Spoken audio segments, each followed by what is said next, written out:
ቀናቶች ግን ለሶስቱ ነቢያት በተለያዩ ጊዜያት ተደረጉላቸው። ሰንበት ቀን ለሙሴና ለህዝቦቹ፣ እሁድ ቀን ለዒሳና ለህዝቦቹ፣ እንዲሁም ደግሞ ጁምዓ ቀን ወይም አርብ ቀን ለነቢዩ ሰለላሁ ዐለይሂ ወሰለምና ለህዝቦቻቸው ተሰጠ። በዚህ በጁምዓ ቀን አላህ ሱብሓነሁ ወተዓላ መስራትን ሙሉ በሙሉ እንዳው እርም አድርጎ ከለከለ ሳይሆን በዚህ ቀን አብዝተን አምልኮ እንድንሰራ ወደ አምልኮ እንድንዞር እንድንመላለስ ያዛል። ሱረቱል ጁምዓ የሚል ምዕራፍ ሁላ ወርዷል። በዚህ የጁምዓ ምዕራፍ የሚል በዚያ ላይ ምን ይላል? ስለ ጁምዓ ቀን አስመልክቶ ያ አዩሃ አለዚነ አመኑ ኢዛ ኑዲየ ሊሰላቲ ሚን የውሚል ጁምዓ ፈስዐው ኢላ ዚክሪላሂ ወዘሩል በይዕ ዛሊኩም ኸይሩን ለኩም ኢን ኩንቱም ተዕለሙን ይላል። እናንተ ያመናችሁ ሰዎች ሆይ የጁምዓ ቀን የአዛን ጥሪ ከተጠራ ጊዜ ወይም በምትሰሙ ጊዜ ወዲያው ቶሎ ብላችሁ አላህን ወደ ማውሳት አላህን ወደ መገዛት ፈጥናችሁ ሂዱ እያለ ይናገራል። ንግዳችሁንና ስራችሁንም ተው እያለ ይናገራል። አየሽ፣ በዚህ በጁምዓ ቀን ለነቢዩ ሙሐመድ ሰለላሁ ዐለይሂ ወሰለምና ለህዝቦቻቸው በተለየ መልኩ አምልኮ እንዲያበዙበት እንዲሁም ደግሞ ከምድራዊ ስራ አምልኮ ከአምልኮ ምድራዊ ስራ ሊያዘናጋቸው እንደማይገባ ትኩረት እንዲያደርጉ ያዘዘባቸው ቀን ነው። ሙሳንና ህዝቦችን ደግሞ ሰንበትን ቀን፣ ዒሳንና ህዝቦችን ደግሞ እሁድን ቀን ማለት ነው። ይህን ይመስላል። ሄዱ እሺ፣ አመሰግናለሁ። እና ስለዚህ በሰንበት ቀን ይከበራል፣ ግን ስራ መስራት ይቻላል ነው? ስራ መስራት ይቻላል፣ ችግር የለውም። ነገር ግን ይሄን ምን አደረገው? መጽሐፍ ቅዱስ ላይ በሰንበት ቀን የሰራ ይገደል ብሏል አምላክ ብለው ጻፉ። ነገር ግን እንደዛ አልነበረም። ነብዩ ሰለላሁ ዐለይሂ ወሰለም ለእያንዳንዳችን ለሶስት ነቢያቶች የተለያዩ ቀናቶች ሰጠን ብለው ተናግረዋል። ሐዲስ ላይ ለሙሴ ለዒሳና ለእኔ ብለው ተናገሩ እንጂ በዚያ ቀን የሰራ ይገደል ምናምን የሚለው ስህተት ነው። እሺ፣ መጽሐፍ ቅዱስ ላይ የተናገረውን ኦሪት ዘፍጥረት ምዕራፍ 2 ቁጥር 2 ላይ ይመስለኛል እግዚአብሔር ምን ይላል? መጽሐፍ ቅዱስ ምን ይላል? እግዚአብሔር 7 ሰማያትን 7 ምድርን በ6 ቀን ፈጥሮ በሰንበት ቀን ጨረሰ። በ6 ቀን ፈጥሮ ጨረሰ። በሰባተኛው የሰንበት ቀን እግዚአብሔር ከስራው ያረፈበት የተነፈሰበት ቀን ነውና በሰንበት ቀን የሚሰራ ሁሉ ይገደል ይላል። ይህ ሙሉ አንቀጹ ስህተት ነው። እንደው በ6 ቀን ፈጠረ የሚለው ካልሆነ በስተቀር አምላክ አላህ ሱብሓነሁ ወተዓላ በቁርአን ላይ ይሄንን ጥቅስ አርመውታል በደንብ አድርገው። አንደኛ ከስራው አረፈ ተብሎ አምላክ ሊገለጽ የሚችል አይደለም። ስራ ከሰራ በኋላ እረፍት የሚያስፈልገው ማን ነው? ያጀማ ኢጃዛ የሚያስፈልገው ስራ ከሰራ በኋላ እረፍት ቀን የሚያስፈልገው ማን ነው? ፍጡር ነው። አላህ ሱብሓነሁ ወተዓላ ስለ እርሱ እረፍት የሚያስፈልገው አይደለም። ኩለ የውሚን ሁወ ፊ ሸእን፣ በሁሉም ቀን እኔ በስራ ላይ ነኝ እያለ ይናገራል። አንዴ ይፈጥራል፣ ይኽፊድ ወዩዒዝ ወየኽሉቅ ወዩሚት ወዩሕይ። ይህን አምላክ አላህ ሱብሓነሁ ወተዓላ ስራ ከሰራ በኋላ የሚተነፍሰውና እረፍት የሚያስፈልገው ማን ነው ከተባለ እስኪ እንደው ለእረፍት ትላለህ አይደል? ስራ ሰርተህ ይሄ ከአምላክ ዘንድ አለ ይላል እግዚአብሔር መጽሐፍ ቅዱስ። ይሄ በፍጹም ስህተት ነው። አምላክ አላህ በቁርአን ላይ ይህን ቃል በቃል ያርመዋል። ሱረቱል ቃፍ መጨረሻው ገጽ ላይ ምን ይላል? ወለቀድ ኸለቅና ሰማዋት ወልአርድ ማ በይነሁማ ፊ ሲተቲ አያም ወማ መሰና ቢልሉጉብ ይላል። በእርግጥም 7 ሰማያትን 7 ምድርን በ6 ቀን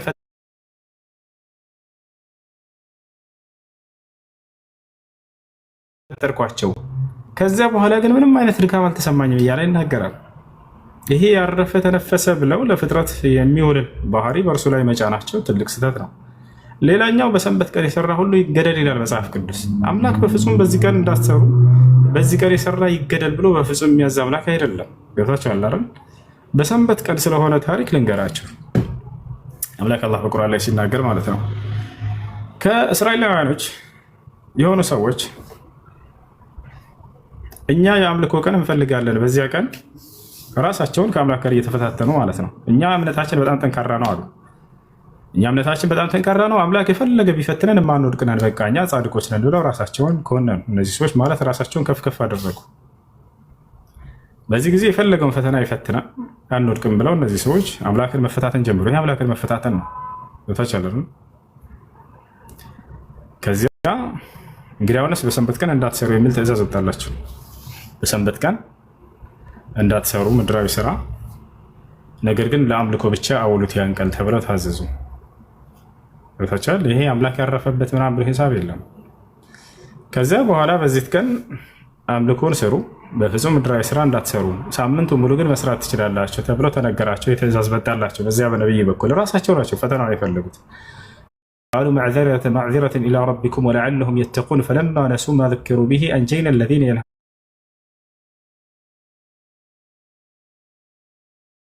የንሀውነ ዐን ሱእ ወአኸዝና አለዚነ ظለሙ ቢዐዛቢን በኢሲን ቢማ ካኑ የፍሱቁን ፈለማ ዐተው ዐማ ኑሁ ዐንሁ ቁልና ለሁም ኩኑ ቂረደተን ኻሲኢን እያለ ይናገራል። ይሄ ነው ታሪካቸው። እና እነዚህ ሰዎች ወስአልሁም ዐን አልቀርየት አለቲ ካነት ሐዲረት አልባሕር ይላል። ከባህር ዳርቻ ስለነበረችው ከተማ ሰዎች ስለነዚያ ሰዎች ታሪክ ጠይቃቸው እስኪ ሙሐመድ እያለ ነብዩ ሰለላሁ ዐለይሂ ወሰለም ያወርድላቸዋል። እነዚያ አይሁዶች ይሄ ታሪካቸውን ያውቃሉ፣ የቅድመ አያቶቻቸው። ከዚያ በኋላ ምን ተብለዋል? በሰንበት ቀን በፍጹም አሳ እንዳታሰርጉ፣ ስራ እንዳትሰሩ፣ ለአምልኮ ብቻ ውሉት ይሄን ቀን። ሳምንቱን ሙሉ ግን ማስረግና መስራት ትችላላችሁ፣ ችግር የለውም ተባሉ። ፈተናውን ማን የፈለገው? ራሳቸው አምላክን የተፈታተኑ ነው። እኛ እምነታችን ጠንካራ ነው፣ የፈለገ ይፈትናል፣ ከወደቅን ይቅጣናል። ከዚያ በጊዜው ባለው ነብይ ይሄ ትእዛዝ መጣላቸው። ከዚያ በኋላ ፈተና ነውና አምላክ አላህ ሱብሓነሁ ወተዓላ በመፈተናቸው አሳዎቹ ሳምንቱን ሙሉ አይመጡም፣ በሰንበት ቀን ብቻ ሲቀር። እነዚህ ሰዎች ሳምንቱን ሙሉ ለመያዝ አሳ ይሄዳሉ ወደ ባህሩ። ነገር ግን አንድ አሳን እንኳን ሳይዙ ይመለሳሉ። በቅ የሚል አሳን እንኳን አጡ። በሰንበት ቀን ሄደው ሳያቸው ግን እንዳለ አሳዎቹ ይወጣሉ። ገብታቸዋል። ነገር ግን ተከልክለዋል። ፈተና ነውና ከባድ ፈተና ነው። ይሄ ነገር በቃ ቆየባቸው። በዚህ ሁኔታ ጭራሽ ፈተናን መቋቋም አልቻሉም። አሁን ለሶስት ተከፈሉ። የዛች ዳርቻ ላይ ያሉ ሰዎች አስቡት፣ ከባድ ፈተና ነው። ሳምንቱን ሙሉ ለማስረግ ይሄዳሉ፣ አያገኙም። በሰንበት ቀን በተከለከሉበት ቀን ግን እንዳታሰርጉ በተባሉበት ቀን ግን እንዳለ አሳዎቹ በቃ ለመውጣት ሁሉ ይደርሳሉ። ተከልክለዋል በዚያ ቀን። ስለዚህ ምን ዘዴ የፈጠሩ እነዚህ ሰዎች፣ ግማሾቹ ሰዎች ምን አደረጉ? ለምን የሰንበት ቀን ከመምጣቱ በፊት ጁምዓ ቀን ማታ ላይ፣ አርብ ማታ ላይ አስርገ ነው ወጥመዱን። ከዚያ በኋላ የሰንበቱ ቀን ካለፈ በኋላ ልክ እሁድ ማታ ላይ ደግሞ ወይንም የሰንበት ማታ ላይ የእሁድ የሚመጣው ምሽት ላይ ያን ያሰረግነውን እንይዘዋለን፣ እናወጣዋለን። ስለዚህ በሰንበት ቀን አልሰራንም ማለት ነው እኮ ብለው ራሳቸውን በአምላክ ሕግ ላይ ተጫወቱ። እነዚህ ሰዎች ማን ነው እየሸወዱ ያሉት? ራሳቸውን ነው። ቦታቸዋለ አምላክን አላህ ሸውደውታል ወይ? አልሸወዱ። ምን አደረጉ? ብልጠትነታቸው ተመልከቱ። ጁምዓ ቀን ልክ አርብ ማታ ላይ እንትን አሉት፣ አጠመዱትና ልክ ያ ሰንበቱ ካለፈ በኋላ ማታ ላይ ያንን አወጡት። ቦታቸዋለ በዚህ ሁኔታ ሲያደርጉ ጊዜ አንድ ጭፍራዎች፣ ሁሉም አይደለም ይሄን ያደረጉት፣ ለሶስት ተከፍለዋል የከተማይቱ ሰዎች ብያቸዋለሁ። ሁለተኞቹ ጭፍሮች ምን አደረጉ? አላህን ፍሩ ተው ብለው ይሄንን መገሰጽ ጀመሩ። እነዚህን ሰዎች ማስረጃ እዚያው እየጠቀስኩላቸው ነው አንቀጹ ላይ።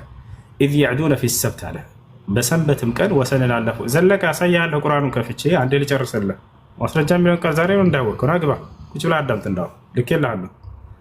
ኢዝ ያዕዱነ ፊ ሰብት፣ በሰንበትም ቀን ወሰንን ባለፉ ጊዜ አለ። ያ ማለት እነዚህ ሰዎች በሰንበት ቀን ወሰን አለፉ ማለት ያን የተከለከሉትን ተግባር ማድረግ ተያያዙት ማለት ነው። ምን ማድረግ? ማስረግ። ኢዝ ተእቲህም ሒታኑሁም የውመ ሰብቲህም ሹርዐን ወየውመ ላ የስቢቱነ ላ ተእቲህም። ተመልከቱ፣ በሰንበት ቀን አሳዎቻቸው ይመጧቸዋል ወደ እነርሱ፣ ከሰንበት ውጭ በሆነ ቀን ደግሞ አይመጡም፣ በዚያ ይቀራሉ። ቅድም ያልኩህን እየተናገርኩ ያለሁት ከቁርአን አንቀጽ ነው። እሺ አዳምጥ። ከዛሊከ ነብሉሁም ቢማ ካኑ የፍስቁን አለ። በማመጻቸው ምክንያት ልክ እንዲህ እፈትናቸዋለሁኝ አለ። እኮ ና ግባ፣ ይኸው ልኬልሃለሁ። ወንድ ልጅ አይደል እንዴ? ኮሜንት ጽፈህ እስከ መቼ ድረስ ና ግባ።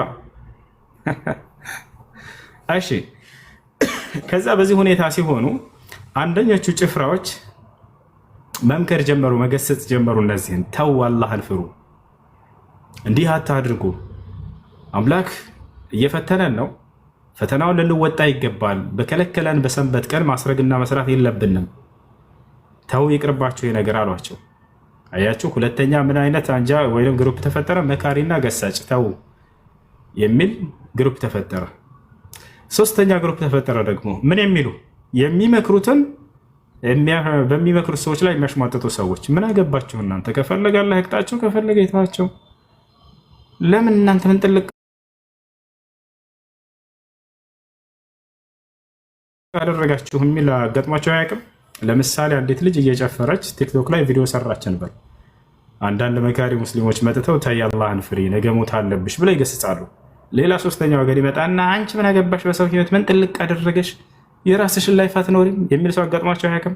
የሚመክሩ ሰዎችም የሚያሽሟጥጥ በእነርሱ ላይ ማለት ነው። ይሄ በጣም አስቀያሚው ክፍል ነው። ገብታችኋል? በጣም አስቀያሚዎች ነው። እንዲህ አይነት ሶስተኛ ወገን ተፈጠረ የዛኔ ወኢዝ ቃለት ኡመቱን ሚንሁም ሊመ ተዕዙነ ቀውመን ኢላሁ ሙህሊኩሁም። አላህ የሚያጠፋቸውን ሰዎች ለምን ትመክሯቸዋላችሁ? አትምከሯቸው፣ ተዋቸው። አው ሙዐዚቡሁም ከፈለገ የሚቀጣቸው ዐዛበን ሸዲዳ ብርቱ የሆነ ቅጣት።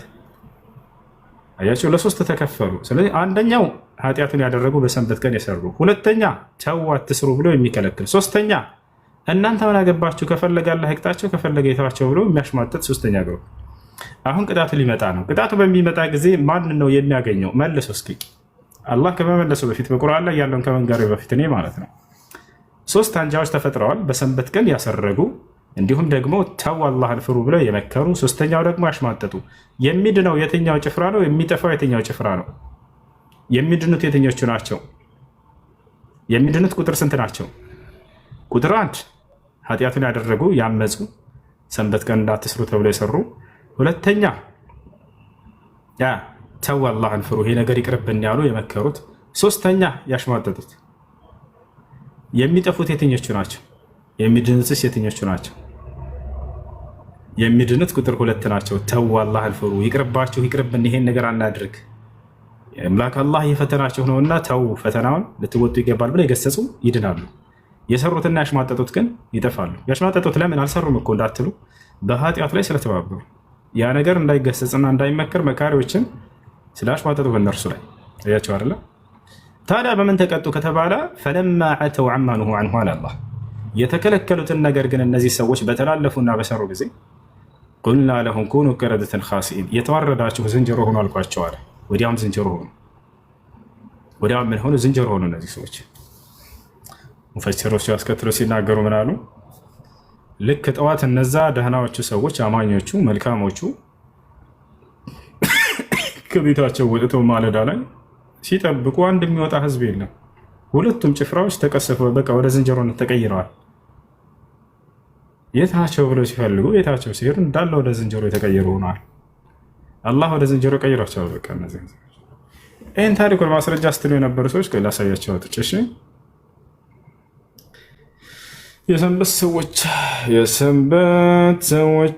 የሰንበት ሰዎች ታሪክ እንዴ ላሳያችሁ።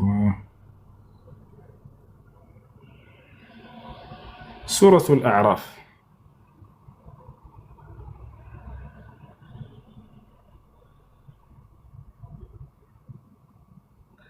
አንድ 163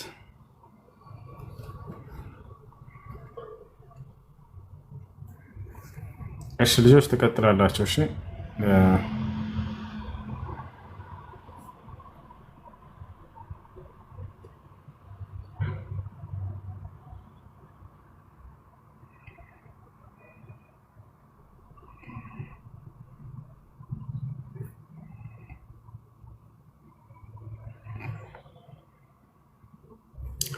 ያ ነው። ከዚያችም ከባህሩ ዳርቻ ከነበረችው ከተማ በቅዳሜ ቀን ወሰን ባለፉ ጊዜ በሰንበታቸው ቀን አሳዎቻቸውን የተከማቹ ሆነው በሚመጡላቸው ጊዜ የሆነውን ጠይቃቸው ይላል። እንግዲህ ሰዎች የሚኖሩት የት ነው? ከባህሯ ዳርቻ ነበር። ከባህሯ ዳርቻ ይኖራሉ። ገብታችኋል? እነዚህም ሰዎች በሰንበት ቀን በተከለከሉበት ቀን አሳዎቻቸው ተከማችተው ይመጡላቸው ነበር። እንዳልኳችሁ በሰንበት ቀን ይመጣሉ። አሳዎቻቸው የተከማቹ ሆነው በሚመጡላቸው የሆነውን ጠይቃቸው። ሰንበትም በማያከብሩበት በሌላኛው ቀን አይመጡላቸውም። እንዳልኳችሁ ከሰንበት ውጭ በሌላኛው ቀን አንዲት ቀን አይመጣም። በዚያ ቀን መስራት በሚፈቀድላቸው ጊዜ፣ በሰንበት ቀን ግን አሳዎቹ ይመጣሉ። ያዙኝ እስኪል ድረስ ማለት ነው። ከዛሊከ ነብሉሁም ቢማ ካኑ የፍስቁን አለ አምላክ አላህ። እንደዚሁ ያመፁበት በነበሩት ምክንያት እንሞክራቸዋለን፣ እንፈትናቸዋለን አለ። አሁን ሁለቱ ጭፍራዎች እነዚህ ናቸው። ከእነርሱም ከፊሎቹ ህዝቦች አላህ አጥፊያቸው ወይንም በብርቱ ቅጣት ቀጫቸው የሆኑትን ህዝቦች ለምን ትገስጻላችሁ ባሉ ጊዜ አለ። አሁን እነዚህኞቹ ለምን ትመክራላችሁ? ለምን ትገስጿቸዋላችሁ? ከፈለገ አላህ አጥፋቸው፣ ከፈለገ የተዋቸው እያሉ የሚያሽማጥጡት አካሎች ናቸው። ከእነርሱ እንዲህ ያሉ እንዳለ እየገለጸ ነው። ባሉ ጊዜ ገሳጮቹ ደግሞ እነዚህ መካሪዎቹ ሶስተኛቸው ወገኖች ወደ ጌታችሁ በቂ ምክንያት እንዲሆንና እነርሱም ሊከለከሉ ብለን ነው አሉ። እያቸው አይደለ እንዲቆጠቡ ከዚህ እንዲከለከሉ ብለን ነው የምንገስጻቸው አሉ። ስለዚህ ሶስቶቹ ጭፍራዎች የመጀመሪያዎቹ ወሰን ኃላፊዎቹ በሰንበት ቀን ገብታቸዋል፣ ወሰን ባለፉ ጊዜ እያለ ይናገራል። ሁለተኛ የሚያሽሟጠጡ ሰዎች፣ ሶስተኛ መካሪዎቹ ያቸውና እዚህ ጋር አላህ ከዚያ ምን አለ? በእርሱም የተገሰጹበትን ነገር በተው ጊዜ አለ። ያ ማለት በሰንበት ቀን አታስርጎ የሚለውን ማለት ነው። በሰንበት ቀን አትስሩ የሚለውን በእርሱ የተገሰጹበትን ነገር በተው ጊዜ እነዚያን ከክፉ የሚከለከሉትን አዳንን አለ። ስለዚህ የዳኑት ማን ናቸው? ተው አታስሩ ብለው የሚገስጹት አካሎች ናቸው የዳኑት። እነዚያንም የበደሉትን ያምፁ በነበሩት ምክንያት በብርቱ ቅጣት ያዝናቸዋል። ሁለቶቹ ጭፍራዎች ተቀጡ። በምንድን ነው የቀጣቸው? ከእነርሱ ከተከለከሉት ነገር ይቅርታ፣ ከእርሱም ከተከለከሉት ነገር በኮሩ ጊዜ ያ ማለት ባመፁ ጊዜ ለእነርሱ ወራዶች ዝንጀሮ ሆኑ አልን። ሆኑም አለ ያሰላም አምላክ አላህ ሱብሓነሁ ወተዓላ የተዋረዳቸው ዝንጀሮ ሆኑ አላቸው። እነርሱም ወዲያ የተዋረዱ ዝንጀሮ ሆኑ ማለት ነው። ማንኞቹም የተከለከሉትን ነገር ያመፁት አካሎች እና በዚያ በአመፅ ላይ ያገዙት አካሎች በሀሳብ ማለት ነው። ይህን ይመስላል ታሪካቸው። እሺ ይሄ ወታለች መሰለኝ ኢብሮ አለ ናይ ሐቅ ልክ እንዲሁ ደግሞ ያስፊናለች። ተጀማላችሁ ቀጥሉ። ባረከላሁ ፊክ ብሩክ። ግን ከመሄድህ በፊት እንትኑን ክሊል አድርግላቸው። ከዚህ በፊት አሁን ይሄ ወደ ዝንጀሮ ተለወጡ ነው የሚለውን ከሆነ ሰው ጋር ሳወራ ስለዚህ የሰው ልጅ ከዝንጀሮ ነው የመጣው የሚለው ምናምን ነገር ብለው እንትን ብሏሉ እና እንደዛ እንዳልሆነ በዛውም ያስረዳቸው። እሺ የሰው ልጅ ከዝንጀሮ ነው የመጣው ብሎ የሚያስብ ካለ የሰው ልጅ ከአደም ዓለይሂ ሰላም ነው። ታዲያ እነዚህ ተራብተው ተባዝተው አድገው ወይ ከዛ በኋላ አብዱላህ ብን አባስ ታላቁ ሙፈሲር ሲናገር አላህ ስብሓነሁ ወተዓላ አንዲትን ትውልድ ወደ ሌላ ነገር ከቀየራት እንድትራባ አያደርጋትም፣ በዚያውም ያጠፋታል። ለመቀጣጫ ይሆን ዘንድ ነው በዚያው ወደ ሌላ ነገር ቀይሮ ለተወሰነ ጊዜ የሚያቆያቸው እንጂ ወዲያው ይጠፋሉ፣ የሚራቡ አይሆኑም ከዚያ በኋላ። እሺ ብሩክ ጥያቄ አለ? ሰላም ብሩክ ለማሰብ እሱ አንድ ጊዜ ሰለምት እህታችን ታች አለች እና ብትገባ መክሊት አለች እና ብታስገቡልን። መክሊትን አስገባትሽ። እሺ ጥያቄ ያለ? አዎ ጥያቄ ኮመንት ላይ አንብቤያለሁ። ሌላ የሌላን ሰው እምነት ተከታይ የሆነን ሰው እግዚአብሔር ይማረክ ብሎ ማለት እንዴት ይታያል? ይቻላል ወይ? እናንተ መጣራት ያለባችሁ አምላካችሁን አላህ ሱብሓነሁ ወተዓላ ነው። ከአላህ ሱብሓነሁ ወተዓላ ውጭ ሌላን አካል መጣራት አይቻልም። ፈውስን የሚሰጠው አምላክ አላህ ሱብሓነሁ ወተዓላ ብቻ ነው። አላህ በቁርአን ላይ ምን ይላል? ኢብራሂም ዓለይሂ ሰላም ታላቁ ነቢይ ወኢዛ መሪጡ ፈሁወ የሽፊን አለ። በምታመም ጊዜ የሚፈውሰኝ እርሱ አምላኬ አላህ ነው አለ። ስለዚህ ፈዋሽ አምላክ አላህ ነው። ነቢያችን ሰለላሁ ዐለይሂ ወሰለም ሐዲስ ላይ አላሁመ አንተ ረብ ናስ አዝሂቢል በእስ እሽፊ አንተ ሻፊ ላ ሽፋ ኢላ ሽፋክ እያሉ ይናገራሉ። አምላኬ አላህ ሆይ ፈውስ፣ ፈዋሹ አንተ ነህና እያሉ ይናገራሉ። ስለዚህ የሌላ እምነት ተከታይ ቢታመም አይሁድ ወይንም ክርስቲያን አላህ ያሽርህ ማለት ትችላላችሁ። አላህ ያሽረው ማለት ትችላላችሁ። ከታችኋል ምድራዊ ጸጋን አላህ ሱብሓነሁ ወተዓላ እንዲሰጣቸው ወይ ከዚያ መካከል አንደኛው ጤንነት ነው። ከቻልክ እንዳውም ዱዓ ማድረግ ብቻ ሳይሆን አሳክመው ሁሉ ታሞ ካገኘው ብታሳክመው ችግር የለውም ማለት ነው። ይህ ነው የታመመን ክርስቲያን ብታሳክሙ፣ የተራበውን ክርስቲያን ብታበሉ፣ አላህ እንዳሽረው ዱዓ ብታደርጉለት ችግር የለውም። ነገር ግን እርሱ የሚያመልከውን አካል ጠርተህ ጸሎት ማድረግ ይህ ክህደት ነው፣ አይሆንም፣ አይቻልም። ላ ዩድዓ እሺ የታመመውን አላህ ያድርገው። ሌላ ሄሉ ጥያቄ አለሽ? ጨርሰሽ ነው ወረድሽው? ሁሱ ሰላም አለይኩም። አለይኩም ሰላም። ትላንትና ጠየቅኩት ጥያቄ ማለት ነው፣ አልጨረስክልኝም ነበር እና ሰው በዚህ ዘመን ነው ያልኩ ያኔ ሰው ሞቶ ይነሳል ወይ ስልህ አሁን የሆነ አካባቢ ላይ የሆነ ሰው እያለ እና ሞቶ ተነስቶ ነው ምናምን ይላሉ ውሸት ነው። እና ቀብር የሆነ የቀብር እንትን ካዩ ይሄ ሰው ተነስቶ ነው ምናምን ጥሩ ስራ ይሰራ ነበር ይላሉ። እና መካ ላይ ታይተዋል ምናምን ይላሉ። እና ግን እኮ ሰውየው ሙስሊምን ቢሆን ሰላት ራሱ አይሰግድም ነበር። ውሸት ነው፣ ውሸት ነው። እዚህ ዓለም ከሙታን የተነሱት ነቢያቶች የነቢይነት ማስረጃቸው ይሆን ዘንድ ሙታንን የማስነሳትን ተአምር ተሰጥተው ነበር። የዛኔ ነው የተነሱት። ይወታቸዋል።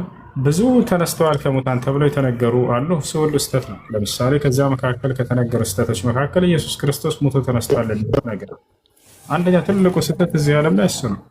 ሲነሳ ያየው አንድም ሐዋርያ የለም። ውሸት ነው። አንድ ሐዋርያ እኔ ኢየሱስ ሲነሳ ይቻለሁ ብሎ የሚናገር ደፍሮ የለም። መጽሐፍ ቅዱስ ላይ ሙሉ ከኦሪት ዘፍጥረት እስከ ራዕይ ድረስ ብትሄዱ ኢየሱስ ክርስቶስ ሲነሳ ያየው አንድ ሐዋርያ ምስክር የለም። ነገር ግን ተነስቷል ብለው በግድ ጽፈዋል። ሁሉም ከዛ በኋላ ሰው ተነስቷል እያለ ይናገራል። ለምሳሌ ታስታውስ ከሆነ የዛሬ 2 ዓመት ከምናምን 3 ዓመት አካባቢ ስልጤ ላይ አንድ ህፃን ልጅ ከሙታን ተነስቶ ነው ተብሎ ሲዘዋወር ነበር ሁሉ ሶሻል ሚዲያ ላይ። ማንም ያስታውስ? እንደ ሙዚየም እኮ አንድ ቤት ራሱ ዘግተውበት ትዝ ይለኛል። ከሙታን ተነስቶ ነው ተብሎ ወላሂ እየተወራ ነበር። እኔ በጣም በሶሻል ሚዲያ ላይ በጣም እንትን ተብሎ ማለት ነው። ስልጤ ሀገር ላይ ከሙታን ተነስቶ ነው ይሄ ልጅ ምናምን ተብሎ ማለት ነው። ሞትን ድል አድርጎ የተነሳ ሰው ምናምን እየተባለ 3 ቀን ከነቢቱ ምናምን ምድር ላይ ቆይቶ ይሄን ሰው አሁን አምላክ ሊያደርጉት ነው ወይንስ ምንድን ነው ሰዎች ከሰሙ እያልኩ እኔ ሁሉ ብዙ ጊዜ ይሄንን ነገር በጣም ደንግጬ ነበር። ከዛ በኋላ ሞትን ድል አድርጎ ከተነሳ አንድ አካል የአምላክነት መገለጫ ነው ሚዛን ነው ብሎ ያመኑ አሉ ክርስቲያኖች። እንደዚህ ብሎ የሚያምኑ እስካሁን ድረስ በቃ ሞቶ ከተነሳ አንድ አካል አምላክ ነው አምላክ ነው። ለዚህ ምስክሩ ምንድን ነው? ኢየሱስ ክርስቶስ ሞቶ ለመነሳቱ ሲነሳ ያየው አለ ወይ? ሐዋርያቶች ላይ የለም። እሺ የአምላክነት ሚዛን ነው ብሎ ያስተማረው ማን ነው? መሞትን የአምላክነት ሚዛን ያደረገው ማን ነው? መሞት እኮ የፍጡርነት መመዘኛ እኮ ነው። ምክንያቱም እኔም አንተም አንቺም እንሞታለን። ይሄ የፍጡርነታችን መገለጫ ነው። ገብታችኋል? እንደው ተነሳ በሚለው ብንሄድ እንኳ ኢየሱስ ክርስቶስን ማን ያስነሳው? አምላኩን ያስነሳው። ወደ 10 ምናምን ጥቅስ ልሰጣችሁ ይችላል መጽሐፍ ቅዱስ ላይ አምላክን ያስነሳው። አንዲት ቦታ ላይ ሞትን ድል አድርጎ ተነስቷል የሚል የለም። ማን ያስነሳው ከተባለ አምላኩን ያስነሳው። ገብታችኋል አይደለ? ይህ ነው 72 እያለ ይጽፋሉ። 72 ሚስት ገነት ውስጥ አንደኛ ውሸት ነው፣ ضعيف ነው ሐዲሱ። አንዴ ሁለተኛ 72 ሚስት ማግባት በጀነት ውስጥ ኢየሱስ ክርስቶስን አምላክ ያደርገው ገብታችኋል? ስለ አላህና ስለ መልእክተኛው አያቸው አይደለ? የክርስትና መሰረታዊ ጉዳይ እያነሳላቸው 72 ይላሉ። ምን ያክል ራሳቸው እንደሸወዱ ወላሂ ላዝም። አሁን 72 የምሉት ውሸት እንደሆነ ላሳያቸው አንድ ጊዜ እዚህ ውስጥ ልባቸውን ቁርጥ አድርግላችሁ። 72 ሚስት የሚሏችሁ እናንተን አይምሯቸውን ለመድፈን የሰጧቸው የሆነ ውሸትና ቅጥፈት ነው። አሁን በማስረጃ አውጥቼ ላሳያችሁ። በገነት ውስጥ ሙስሊሞች 72 ሚስት ያገባሉ የሚሏችሁ ውሸት እንደሆነ ማስረጃ የታችሁም እንደማትቀበሉ አላህ ሙስተዓን። አሁን አውጥቼ ላሳያችሁ ክርስቲያኖች። ያው ምንጩን ይዛችሁ ራሳችሁ ሄዱ ክርስቲያኖች። ሙስሊሞች በገነት 72 ሚስት ያገባሉ የሚለው ሐዲስ እዚህ ይገኛል። ያው ምን ይላል መሰላችሁ? ቃል ነቢ ሰለላሁ ዐለይሂ ወሰለም ማ ሚንኩም ሚን አሐድን يدخله الله الجنة إلا زوجه الله عز وجل 72 زوجة ከእናንተ አንድም የለም አላህ በገነት ውስጥ በሚያስገባው ጊዜ 72 ሚስት የሚያጋባው ቢሆን እንጂ ይላል። ሐዲሱ ያው ضعيف ውሸት የሆነ ሐዲስ ነው የሚሰጧችሁ። ምክንያቱም ሄዳችሁ እንደማታጣሩ ያውቃሉ ዲያቆኖቻችሁ። ምንም እንደማታጣሩ ሄዳችሁ ያውቃሉ። ይሄን ውሸት ያጠጧቸዋል ለእስልምና ጥላቻ ማለት ነው። ቁጥሩን ያዙት፣ ያው በራሳችሁ ማረጋገጥ ትችላላችሁ። የት ይገኛል? ሱናን ኢብኑ ማጃህ ቁጥር 4337 በደንብ ያዝ። ያው ስክሪንሻት አንሱ ሁላችሁም ክርስቲያኖች። አሁን አስተማሪዎቻችሁ ምን ያክል ውሸታም እንደሆኑ ከዚህ ትረዳላችሁ። ሰው በዋሸ ቁጥር ከሚሰሙት ሰዎች ዝር ይቀላል፣ ቅልል እያለ ይሄዳል። ገብታችኋል? እናንተ ጋር ደግሞ በዋሸ ቁጥር ሰው ይገዝፋል። እኔ አላቅም ምን አይነት አይምሮ እየተጠቀማችሁ እንዳላችሁ። ገብታችኋል? ውሸት እኮ ሰውን ያቀላል። አታውቁም እንዴ? አረጋግጡ። ያው በራሳችሁ ቁጥሩን ይዛችሁ ሄዱ። ውሸት የሆነ ሐዲስ የሚያወራችሁ አላማቸው ምንድነው? እናንተ እንደፍን ነው አድርገን። ያው አሁን እያሳያቸው ማስረጃ 72 እያለ ይጽፋሉ።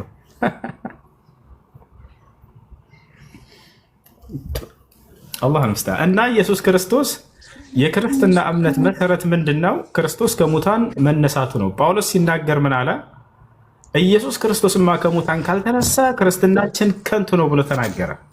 ስለዚህ የክርስትና የእምነቱ መሰረት እውነተኛ ሊያደርገው የሚችለው ክርስቶስ ከሙታን መነሳቱ ነው። ታዲያ ኢየሱስ ክርስቶስ ከሙታን ሲነሳ ያየው ሐዋርያ ያለው የለም ወፍ። ስለዚህ ክርስትና የሚባለው እምነት በጳውሎስ መስፈርት መሰረት ውሸት ነው። ክርስትና የሚባለው ሃይማኖት ማለት ነው። ለምን ከተባለ ጳውሎስ ምን አለ? ክርስቶስማ ከሙታን ካልተነሳ እምነታችን ከንቱ ነው፣ ውሸት ነው ብሏል። ሂደን ኢየሱስ ክርስቶስ ሲነሳ ከሙታን ያየው ሐዋርያ ያለው ብለን ስንጠይቅ የለም መጽሐፍ ቅዱስ ላይ አለ የሚል ካለ መግባት ይችላል። ስለዚህ ክርስትና የሚባለው እምነት ስህተት ነው። በጳውሎስ ምስክር ኢየሱስ ክርስቶስ ሲነሳ ያየው የለምና ክርስቲያን ካለ እዚህ መመለስ ይችላል። ኢየሱስ ክርስቶስ ከሙታን ሲነሳ ያየው አንድ ሐዋርያ ምስክር የለም። ሂዱና ጠይቋቸው መምህሮቻችሁ ቦታቸዋል። በአንዲት ቦታ ላይ ኢየሱስ ክርስቶስን ከሙታን ሲነሳ ያየው የለም፣ ወላሂ የለም ብዬ ነው የማግራቸው። ሰላም አለይኩም። እሱ ወአለይኩም ሰላም ወራህመቱላሂ ወበረካቱ። ጥያቄ ነበረኝ።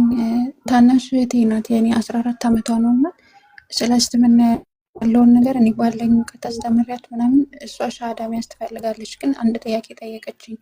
የሰንበት ተማሪ ናት፣ 14 ዓመቷ ነው እና ሂጃብ መልበስ ምናምን በእሷ ላይ ግዴታ ይሆንባታል እንዴ? ያኔ ቤተሰቦቻችን ይሄን ነገር አያውቁም። እሺ፣ በእሷ ላይ አደጋ ሊያደርስባት የሚችሉ ከሆነ እስልምና መቀበሏል እነዚህ ሰዎች ቢያውቁ ችግር የሚፈጥሩባት ከሆነ አምነው የሚቀበሉ ከሆነ የዛኔ ሂጃቧን ትለብሳለች። አምነው የማይቀበሉና በእርሷ ላይ ይህንን መስለማ ካወቁ ችግር የሚፈጥሩባት ከሆነ የግዴታ ሂጃቡን መልበስ አይጠበቅባትም። ነገር ግን የተለመደ የኢትዮጵያዊ አልባሳቶች አሉ ከሂጃብ ውጭ የሆኑ ያ ግን ሙሉ ሰውነትን የሚሸፍን ይሆን። ቤት ውስጥ ከሆነች ችግር የለውም እናቷ እህቷ ምናምን ከሆኑ። ወደ ውጭ ስትወጣ ግን የዛኔ ቢያንስ ሙሉ ሰውነቷን የሚሸፍን ልብስ ትልበስ። የግዴታ ሂጃብ መሆን አይጠበቅበትም። ሂጃብ ማለት አስሉ እንደ ቀሚስ ምናምን እንደዛ ቀሚስ ምናምን አሁንም እንደዛ ነው የምትለብሰው። የሰንበት ተማሪ ናት። ግን አባታችንም እናታችንም ይህን ነገር አያውቁም። እንኳን የሷን የኔንም መስለም አያውቁም። ግን እኔ አሁን ወደ ኢትዮጵያ ሄጄ ካገኟት ከኔ ጋር መኖር ስለምጀምር ችግር የለውም። ግን እስከዛው ሂጃብ ሳትለብስ ብትቆይ ችግር የለው የሚለውን ችግር የለውም፣ ትችላለች። ችግር የለውም። እንዳልኩት ሙሉ ሰውነትን የሚሸፍን ልብስ ለብሳ ሂጃብ ባይሆንም ሌላ የተለመዱ የሀገራችን ከእምነት ጋር የማይገናኝ የሆኑ ኖርማል ልብሶች ሙሉ ሰውነትን የሚሸፍን የሆነ ልብስ ትልበስ። ሂጃብ መሆን አይጠበቅበትም። ያ ማለት ሂጃብ ብሎ ማለት አስሎ መሰረት ራሱ ሙሉ ሰውነትን የሚሸፍን ማንኛውም የልብስ አይነት ነው። እሺ፣ ሌላ ደግሞ የራሴ ጥያቄ አለኝ። የራሴ ጥያቄ ምንድነው? የጀነት በሮች ለረሱል ካልሆነ አይከፈቱም አይደለም? ረሱላችን ወደ ጀነት ከመሄዳቸው ወይም ከመሞታቸው በፊት የነበሩት ነቢያት ህዝቦች ያኔ ጀነት ውስጥ አልገቡም ነበር ማለት ነው? እሺ፣ ጀነት መግባት ለሁለት ይከፈላል ከሞት በኋላ። አንደኛ ሰው እንደሞተ ወዲያው ወዴት ይሄዳል ከተባለ በነፍሱ በሩሑ ወደ ጀነት ይሄዳል። የቀደሙትም ነቢያቶች ሁሉና አማኞቻቸው ሙስሊሞች ወደ ገነት ናቸው። ሙስሊም ከሞት በኋላ ወዴት ይሄዳል? ቀጥታ ወደ ገነት። ገብታችኋል? ነቢያችን ሰለላሁ ዐለይሂ ወሰለም ሐዲስ ላይ አርዋሑል ሙእሚኒነ ፊል ጀና አሉ። የሙስሊሞች ነፍስ በገነት ትሆናለች ብለው ተናግረዋል። ከዚያ በኋላ ስጋው በቀብር ውስጥ ይኖራል። የቀብር ህይወት አለበት። ከስጋው ጋር ነፍሱ ትኖራለች። ነፍስ በሁለት መንገድ ትሆናለች ብዬ ከዚህ በፊት ተናግሬያለሁ። አንደኛ በገነት ውስጥ ትኖራለች። ሁለተኛ ከስጋ ጋር የቀብር ህይወት ዓለሙል በርዘኽ ላይ የቀብር ጸጋን እያገኘች ትኖራለች። ገብታችኋል? ያን ከይፍያውን አላህ ሱብሓነሁ ወተዓላ ነው የሚያውቀው። በዚህ ሁኔታ ይሆናል። ነገ የትንሣኤ ቀን ግን ሰዎች ከቀብር ከተነሱ በኋላ ደግሞ በስጋም በነፍስም በሙሉ ማንነቱ ሰው ወደ ገነት ይገባል። የዛኔ ማለት ነው። የዛኔ በሚገቡ ጊዜ ሰዎች በስጋቸውም ከነስጋቸው እስከዛ ድረስ በስጋ አይገባም እንዳልኳቸው በስጋም በነፍስም ሆኖ በሚገቡ ጊዜ የትንሣኤ ቀን ነቢያችን ሰለላሁ ዐለይሂ ወሰለም ናቸው ቀድመው መጀመሪያ ገነት የሚገቡት። ይሄ ነው። እሺ፣ ሌላኛው ጥያቄ ደግሞ ምድር የነቢያትን ስጋ ማለት የነቢያትን ስጋ እንዳታበሰብስ ምንድነው የሚባለው? የነቢያትን እርም ሆኖባታል አይደለ? በምድር ላይ የነቢያትን ስጋ እንዳታበሳብስ። ነቢያችን ሰለላሁ ዐለይሂ ወሰለም የነቢያቶች ስጋ አፈር አይበላው። ነቢያችን ሰለላሁ ዐለይሂ ወሰለም ቃል በቃል ሲናገሩ ኢነላሀ ሐረመ ዐለል አርድ አን ተእኩለ አጅሳደል አንቢያ፣ አላህ በምድር ላይ እርም አድርጎባታል የነቢያትን ሰውነት እንዳትበላ። የነቢያት ሰውነት አፈር አይበላው። እሺ እንደዛ ከሆነ ያኔ የነበሩት 124,000 ነቢያት የነሱ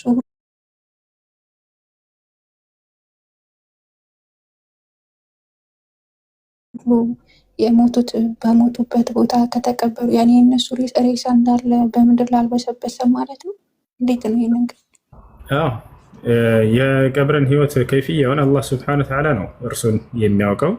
አሁን ሰውነታቸው አፈር የሚበላው አይደለም። የሁላቸውም ነቢያቶች ለምሳሌ ሰው ያ ነቢይ አቃጥለው ሊገሩት ይችላሉ። ገብቶሻል አይደል? አመድ ሆነ እኮ እንዴት ይገኛል? ያንን ከአላህ ሱብሓነሁ ወተዓላ ይሰበስበዋል፣ ሰውነታቸውን ያስገኘዋል። የቀብር ዓለም አላህ ሱብሓነሁ ወተዓላ እንዲኖሩ ያደርጋል። ለምን እንስሳት አይበላው? ለምን ውሃ ውስጥ ሰምቶ በዛው አይቀርም? ገብቶሻል አይደል? በምን ሁኔታ ይሆን አላህ ሱብሓነሁ ወተዓላ ከዚያ በኋላ ያስነሳዋል። ይሄ ነው። ይሄ ትምህርት ለክርስቲያኖች አዲስ ነው። የለማ መጽሐፋቸው ላይ አይገልጽም። ስለ ቀብር ህይወት አንዲት የሚናገር ቦታ የለም። ኢስላም ግን ስለ ሁሉ ነገር ስለ ሰው ልጅ የትንሣኤ ቀን ድረስ ምን ይሆናል ሰው ምንነቱ ቢባል ኢስላም ላይ ነው መልስ የምታገኙት። ገብታችኋል አይደል? ያ ነው። ለማንኛውም ላስረዳቸው። እሺ ሰውየው አፈር ማን ነው እንስሳት በልቶት ከሆነ በእሳት ተቃጥሎ ከሆነ ምን ይሆናል ታዲያ የሰውየው አስክሬን ከተባለ አላህ ሱብሓነሁ ወተዓላ ያስነሳውና ቀብር ህይወትን ይሰጠዋል እንደ እምነቱና እንደ ስራው ማለት ነው። ለዚህ ማስረጃ ነቢያችን ሰለላሁ ዐለይሂ ወሰለም ሐዲስ ላይ ሲናገሩ ከእናንተ በፊት ካለፉት ትውልዶች መካከል አንድ ሰው ነበር አሉ። ይህም ሰው ከመሞቱ በፊት ልጆቹን ምን አላቸው? ልጆቼ ሆይ አደራ ከሞትኩ በኋላ አስክሬኔን አቃጥሉትና ልክ አመድ ሲሆን አመዱን በትኑት ውሃ ላይ አላቸው። ይህን የምታደርጉትም የፈለግኩበት ምክንያት እኔ አማኝ ነው፣ ሰውየው በእምነቱ ደካማ ነው፣ ኃጢአትን ያደረገ ሰው ነው። ከዚያ እኔ ከአምላክ ፊት በዚህ በኃጢአቴ በዚህ በረከሰ ማንነቴ መቅረብን አፍራለሁኝና አቃጥላችሁ አመድ ሲሆን በትኑኝ ብሎ ተናገረ። ይሄ ስራ ውስጥ ትክክል ነው? ይሄን ማድረጉ ይሄ ስህተት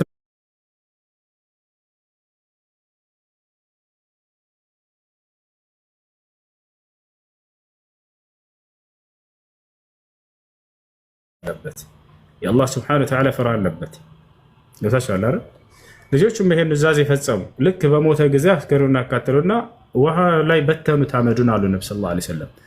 ወዲያውም ነብያችን ሰለላሁ ዐለይሂ ወሰለም ቀጥለው ሲናገሩ ምን አሉ? አላህም የዚህን ሰው ሙሉ አስክሬኑን ሰበሰበ፣ ሙሉ አካሉን ሰበሰበና ከፊቱ አቆመው፣ አስነሳው ዳግም። አምላክ ቻይ ነው ሁሉን ለማድረግ። ለምን እንስሳት ጅብ ቁርጥምጥም አድርጎ አይበላህም? አላህ ዳግም ያስነሳል፣ የሚሳናው አይደለም። ወማ ዛሊከ ዐለላሂ ቢዐዚዝ። አላህ በቁርአን ላይ በርካታ ቦታ ላይ ይናገራል። ዘዐመ ለዚነ ከፈሩ አን ለን ዩብዐሱ ይላል። እነዛ የካዱ ሰዎች አንቀሰቀስም ዳግም ብለው ሞገቱ። ቁል በላ ወረቢ ለቱብዐሱን፣ በጌታዬ በአላህ ስም ብላለሁ ትቀሰቀሳላችሁ በላቸው ሙሐመድ አለ። ثم ለቱነበኡነ ቢማ ዐሚልቱም፣ ከዚያም ስትሰሩ በነበራችሁ ስራ በምድር ላይ ትመነዳላችሁ እንደየስራችሁ በላቸው። ወዛሊከ ዐለላሂ የሲር፣ ይህን ማድረግ በአላህ ላይ በጣም ቀላልና ገር ነው በላቸው አለ። አላህ በሱራ ያሲን ላይ ይናገራል በሚገርም ቃል። ከሃዲያኖች በነቢያችን ሰለላሁ ዐለይሂ ወሰለም ፊት መጡና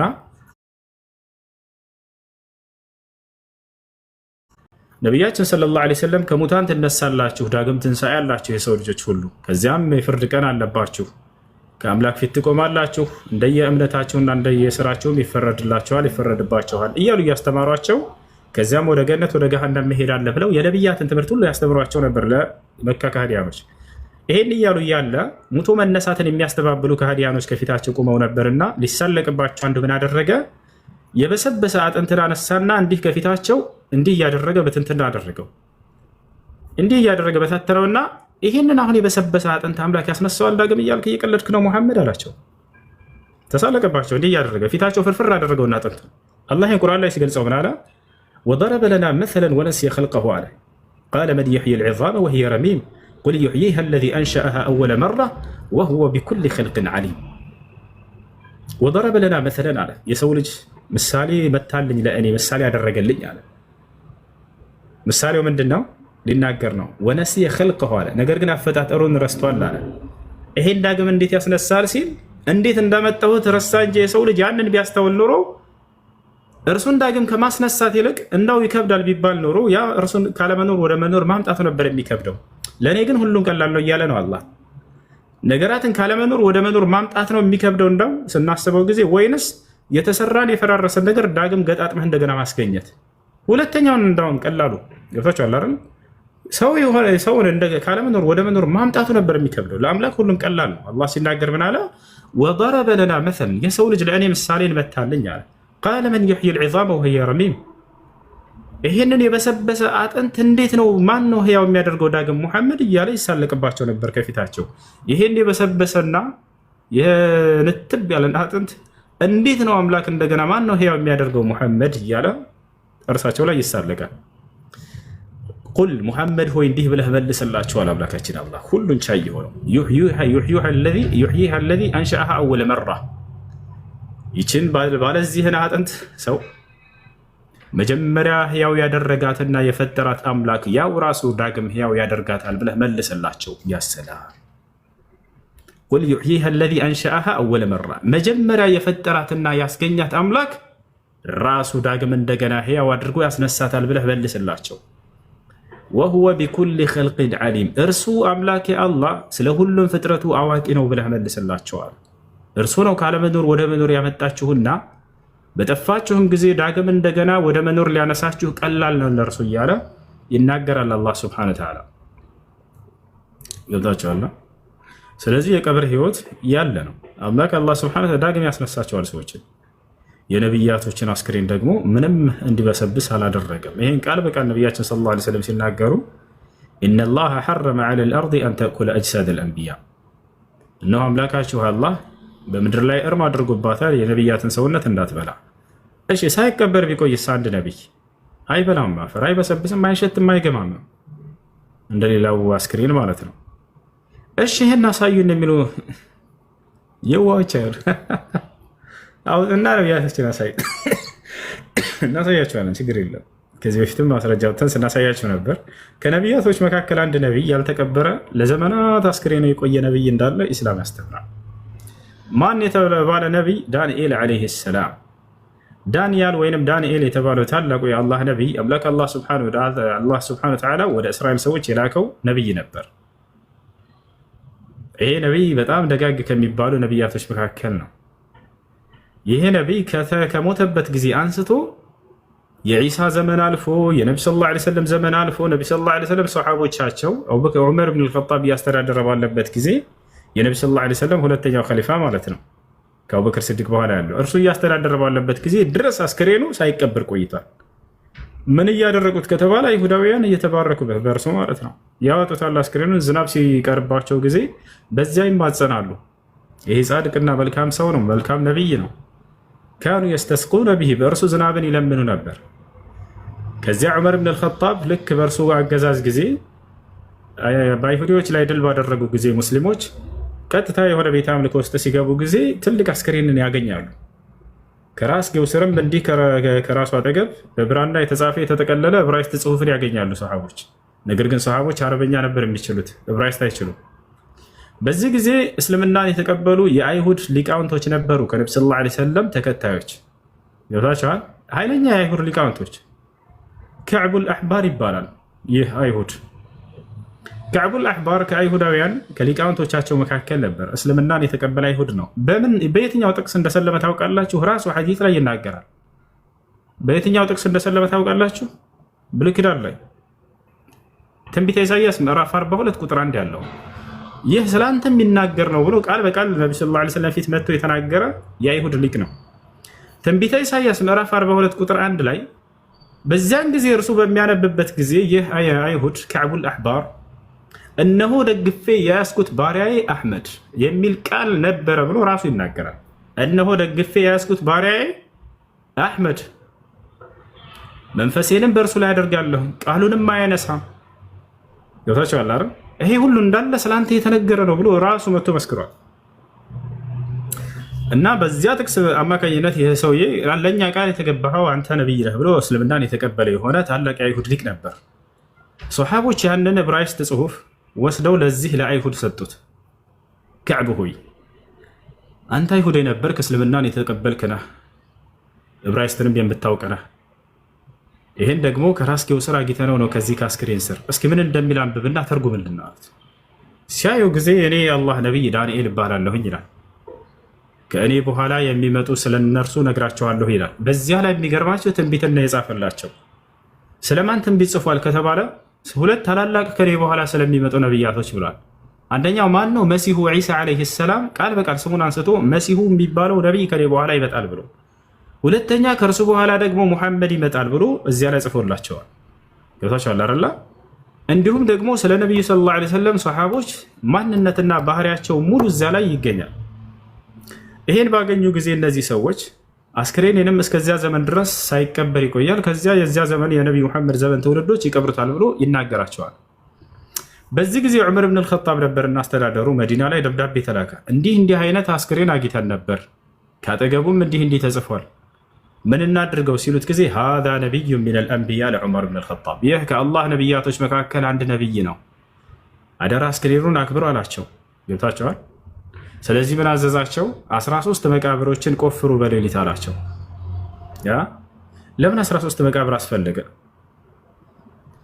ዳግም እነዚህ አይሁዲዎች መጥተው ከዚያ ምን አላቸው? 13 መቃብር ቆፍሩና ከነዚያ መካከል አንዱ ላይ ቅበሩት፣ ሌሎችን እንደ ቀብር አስመስላችኋቸው ድፈሯቸውና ሄዱ ከዚያ አላቸው። ይሄን ያደረገበት ምክንያት ምንድን ነው? እነዚህ አይሁዲዎች ለዘመናት ያክል ይሄንን አስክሬን ሳይቀብሩ ቆይተው እየተባረኩበት ቆይተዋል። ከአምላክ አላህ ሱብሓነሁ ወተዓላ ውጭ እርሱን እየተባረኩበት እነዚህ ሰዎች ዳግም እንኳን ወደዚህ ቢመለሱ ወደዚህ ባዕድ አምልኮ እንዳይመለሱ ዘንድ አይናዋጅ እንዲሆንባቸው ያ እንዲሰወርባቸው ዘንድ በርካታ መቃብሮችን ቀፍራችሁ በመካከል ቅበሩት አለ ዑመር። የነብዩ ሰለላሁ ዐለይሂ ወሰለም ትውልድ ለአላህ በጣም ቀናተኛ ናቸው፣ ለፈጣሪ በጣም ቀናተኛ ናቸው። አምልኮ ከአላህ ውጭ ለሌላ አካል ዳግም እንዳይሰራ ድምጥማጥ ሊያጠፋባቸው ዳግም መልሰው ወደዚያ አካል እንዳይዞሩና እንዳይለምኑ ምን እንዳይሉ በእርሱ ያንን አይናዋጅ እንዲሆንባቸው 13 መቃብርን ቆፍሩ አላቸው። 13 መቃብር ቆፈሩ፣ በአንዱ ላይ ተቀበረ። ዳግም ቢመጡ የትኛው ነው ብለው ያገኙታል? የትም አያገኙትም። ሳይገኝም ቀረ በዛው። ቶች አላረ እና ይህ ነው እና ነቢያቶች አስክሬናቸውን አፈር አይበላም የሚለው በዚህ በታላቅ ነቢይ ተረጋግጧል። ማስረጃችን ሳሂህ በሆኑ በተረጋገጡ እስከ ሰሓቦች ድረስ ሰነዳቸው የሚደርስ የሆነ ሸይኹል ኢስላም ተይሚያ ሌሎችም ኢማሙል በይሃቂ እንዳለ የዘገቧቸው ዘገባዎች ላይ ታገኛላችሁ ማለት ነው። ይህ ነው የነቢያችን ሰለላሁ ዐለይሂ ወሰለም።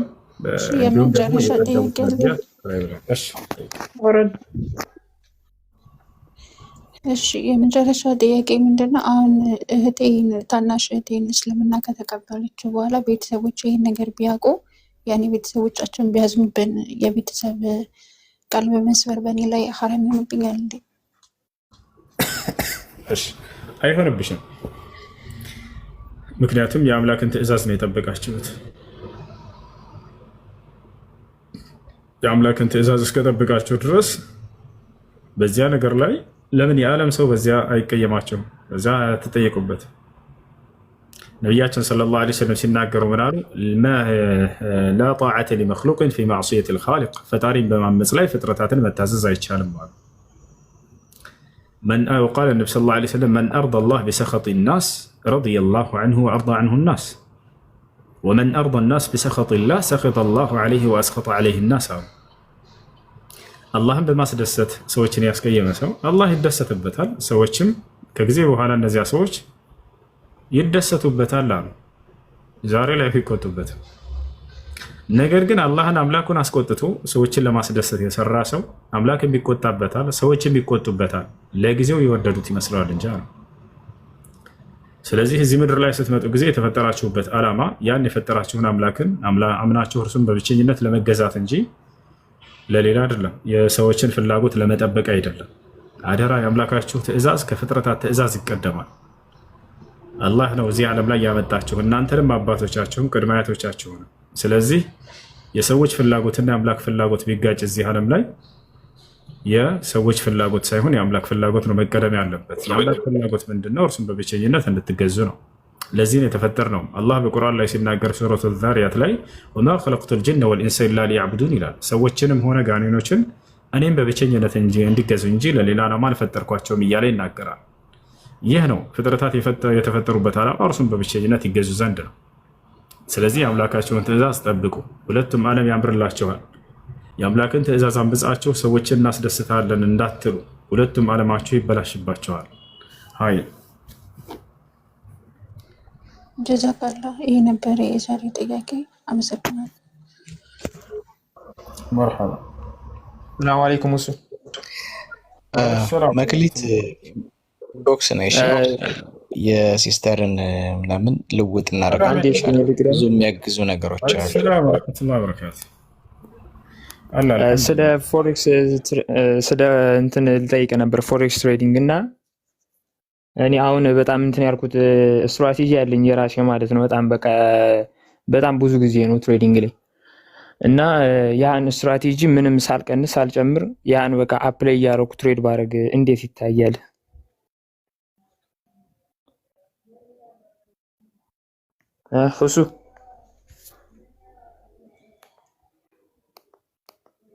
ሁሱ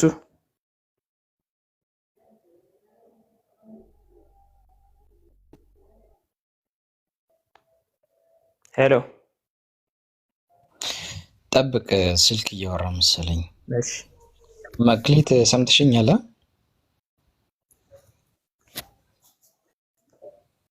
አሁን ሰምቼ ካለው አለ ይብሩ። ኦኬ መርሐባ። እሺ ዜሮ ሁሱ እስኪመለስ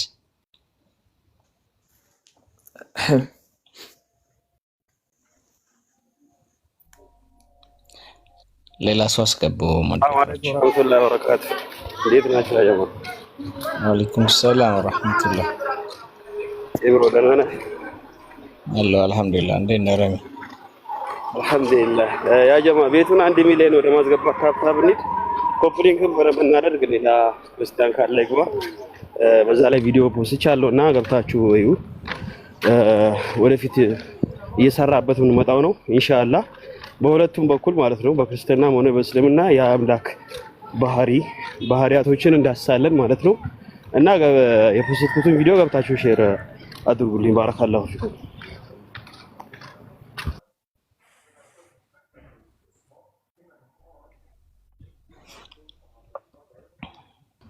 ሰላም አለይኩም። ይሰማችኋል? ይሰማል። ፖዝ አድርጓል ቪዲዮ፣ ግን ቪዲዮውን ዝጋውና መልሰው። መርሐባ። ስለምን ነበር ጥያቄያችሁ? አልሰማሁም። እሱ ሰላም አለይኩም። ወአለይኩም ሰላም ወራህመቱላህ።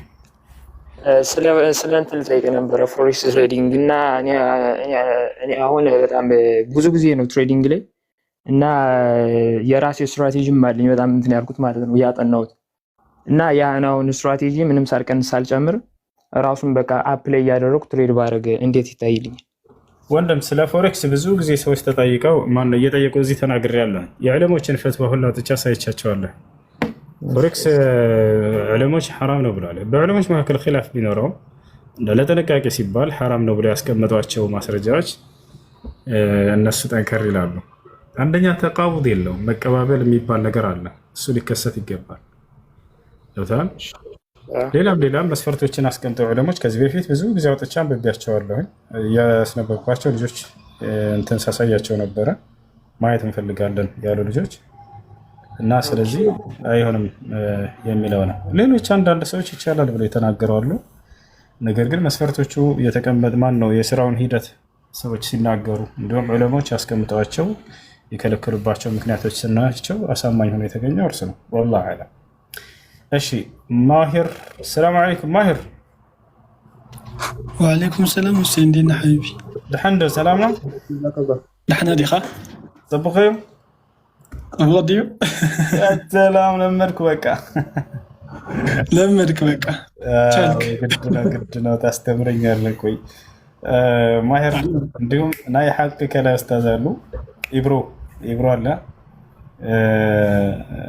ክርስቲያኖች ካላችሁ እየገባችሁ እንግዲህ መወያየት ትችላላችሁ። ረመዳን አለ ይቅርታ ያያተ ነበረ። እሺ ማንኛውም ክርስቲያን ጥያቄ ያለው ካለ መግባትና መወያየት ይችላል ከነሱ ጋር። ቀጥሉ፣ የሆነ ርዕስ አንሱና አውሩ። ሰላም አለይኩም። እኔ እንኳን አዲስ አካውንት ስለሆነ ይህን አካውንት ፎሎ በሉኝ ልላችሁ ነው የመጣሁት። ወአለይኩም ሰላም ወራህመቱላሂ ወበረካቱ። መርሐባ ፎሎ መልስ ማሂሩ። ዜሮ ጥያቄ አለ ወይንስ ሌላ ሰው እናስገባ?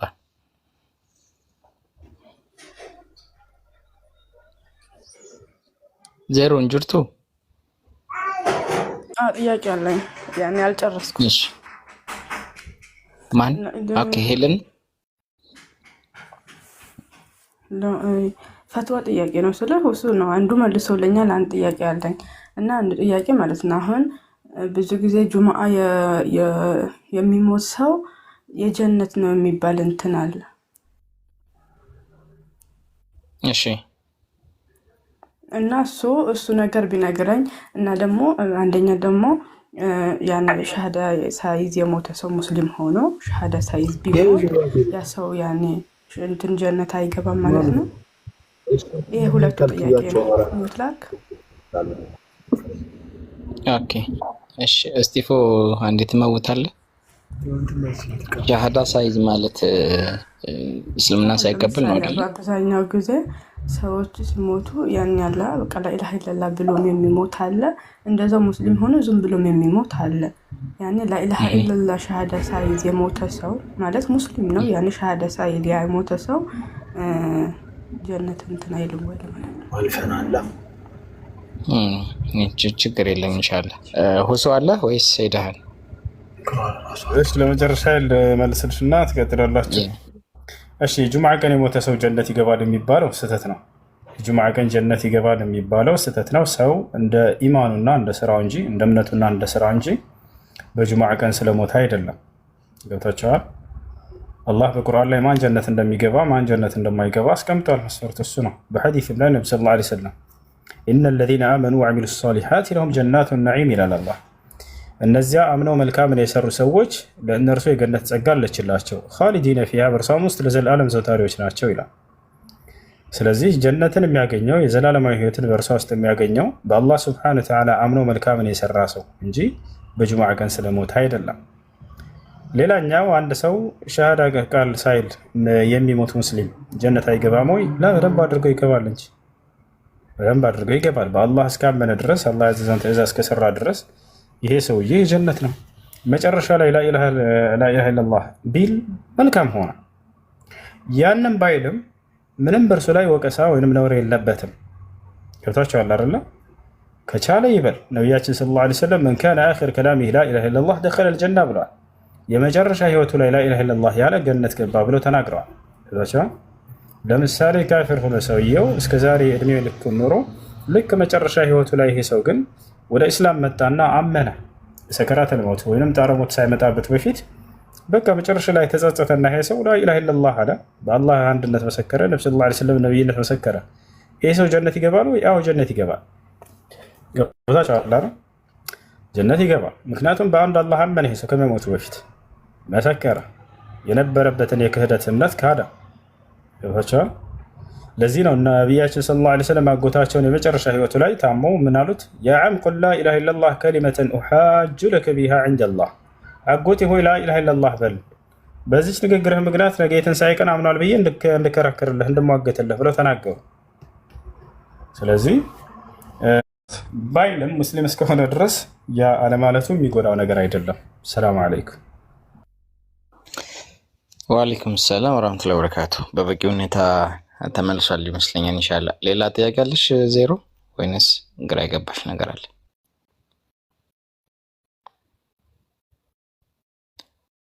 ዜሮ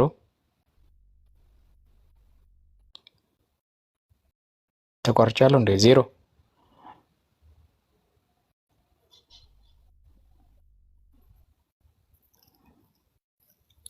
ዜሮ ኦኬ እሺ ሌላ ሰው